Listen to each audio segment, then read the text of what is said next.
agrees I'm gonna with give him a him, chance but it's to like it's say what other he got to opinions. say. Dang, Then. Bo Hype, you gonna let him get on your ass like that? So go ahead, say what you got to He's not say. getting on me. So No, say what you they're gotta talking say about then. I just had Puro. You and keep then hopefully stuttering. You're now not saying nothing. Go ahead and say what hopefully you now gonna he'll say then. actually allow people to speak. Go on mute for the Cause you first whispering, man. time in You your life. whispering, man. For the You first time in whispering. your I could life, barely go on hear mute you and right listen. now. Oh shit. Go on mute and you You could need to hear a speak lot up, better man. when You you're need on to mute. speak up, man. You need to So go on mute, rebuttal, go ahead, bro. You got an Everyone else is opportunity on to mute. rebuttal him right now. Go ahead. He ain't saying nothing. What was he talking about? What was we just talking about? He not saying nothing. Go Yeah, ahead. why you going mute, Bo Hype? I thought you had a lot to say. Yeah, don't That's get what I'm shook saying. He now. not saying nothing now. That's what I'm saying. I can't just stand here when somebody's What talking did he dumb say? shit. What But did he say I then? don't even remember now. I don't even remember. Okay, dang, Bo Hype, you That's just what I went said. on That's mute what I and shit. said. You let this That's dude what I just check said. you Go like ahead. that. You let Dundada get on your ass like that, I Bo just Hype, told and him you go ain't ahead gonna and do say what nothing he about gotta it. say, but he don't, man. But keep it moving, H. I'm not with Yeah, the it's troll all shit good. tonight, man. Dang, Bo Hype, you let that dude do you like Just that, my let nigga? everyone get their shot off, man. It's like every time everyone starts All dribbling with the right, ball, let's you keep gotta it Bro, you steal moving it cut then. from them. everybody off. Ain't nobody said nothing to you, Exactly, bro. Yeah, you been cutting Let's people off, man. Hey, just so keep it Alex moving H then. said I got Triple G stopping Charlo in the late rounds. That's why even Andrade don't want some of that because they know Triple G still a threat at 39. Oh, okay. So they said pretty much nobody want to fight Triple G. Charlo don't want to fight him, and he's saying Andrade don't want to fight him. Shout out to Alex H. Well, my thing with that scenario, that if they want any chance in hell to be able to fight with a Canelo Alvarez, they're gonna have to start challenging themselves. They're gonna have to start looking at the Triple G's and Unifines and stuff like that.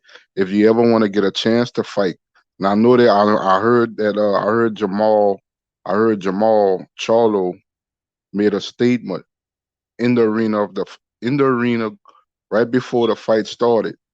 Can you believe a Caleb Plant is getting a Canelo fight before me? And the reason is because the reason why it happened that way, because it's for undisputed.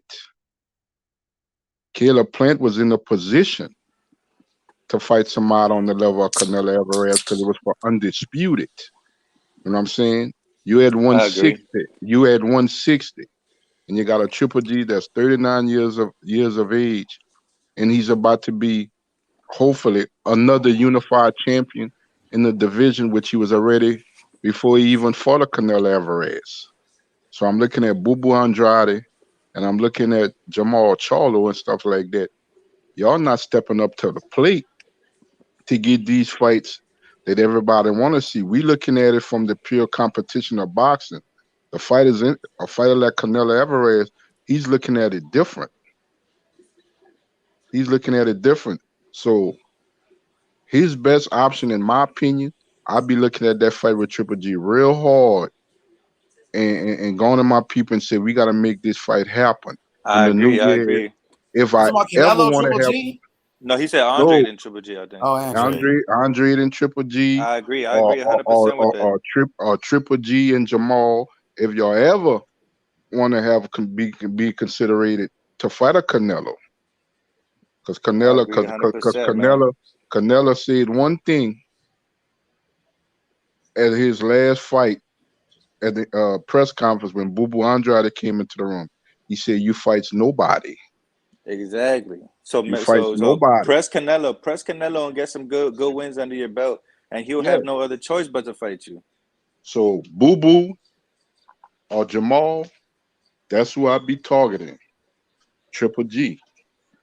That's who I'd be targeting. I gotta have this Hey fight. H, I just try to keep it positive. Is that okay with you, H? I just try to keep it positive. Is that all right Bro, with come you? Or on, bro. that's We not want welcome? some smoke. Where That's the not smoke welcome. at, bro?